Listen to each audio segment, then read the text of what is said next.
ಟಿವಿಕೆಗೆ ಬೆಂಬಲ ಬೆನ್ನಲ್ಲೇ ಕಾಂಗ್ರೆಸ್ ವಿರುದ್ಧ ಡಿಎಂಕೆ ಕಿಡಿ 5 ಸ್ಥಾನ ಗೆಲ್ಲಲು ಸ್ಟಾಲಿನ್ ಅವರ ಪಾತ್ರವಿದೆ ಎಂದು ಆಕ್ರೋಶ. ರಿಸಲ್ಟ್ ಬಳಿಕ ಡಿಎಂಕೆ ಕಾಂಗ್ರೆಸ್ ಬೆಕ್ಕಟ್ಟು ಉಲ್ಬಣ. ಟಿವಿಕೆಗೆ ಬೆಂಬಲ ವಿಚಾರದಲ್ಲಿ ಎಐಎಡಿಎಂಕೆ ವಿಭಾಗ 2 ಬಣಗಳ ನಡುವೆ ಭಿನ್ನಾಭಿಪ್ರಾಯ. ಚೆಂಡು ವಿಜಯ್ ಅಂಗಳದಲ್ಲಿದೆ ಎಂದ ಎಐಎಡಿಎಂಕೆ ವಕ್ತಾರ.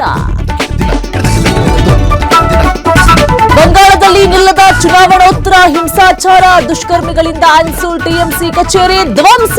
ಹೌರಾದಲ್ಲಿ ಬಿಜೆಪಿ ಕಾರ್ಯಕರ್ತನ ದಾಳಿ ಮಾಡಿ ಹತ್ಯೆ. ಶಾಸಕ ಜೀವರಾಜ್ ಪ್ರಮಾಣ ವಚನಕ್ಕೆ ಆಹ್ವಾನ. ಮಧ್ಯಾಹ್ನ 1ಕ್ಕೆ ಬರುವಂತೆ ಖಾದರ್ ಸೂಚನೆ. ಪದಗ್ರಹಕ್ಕೆ ನಾವು ತಡೆ ಮಾಡಿಲ್ಲ ಅಂತ ಸ್ಪಷ್ಟನೆ. ಜಮೀನು ವಿವಾದಕ್ಕೆ 2 ಕುಟುಂಬಗಳ ಮಾರಾಮಾರಿ. ಗುದ್ದಲಿ ಪಿಕಾಸಿ. ಮಣ್ಣಿನ ಹೆಂಟೆಯಿಂದ ಹೊಡೆದಾಟ. ತುಮಕೂರು ತಾಲೂಕಿನ ಪಾಲಸಂದ್ರ ಗ್ರಾಮದಲ್ಲಿ ಗಲಾಟೆ.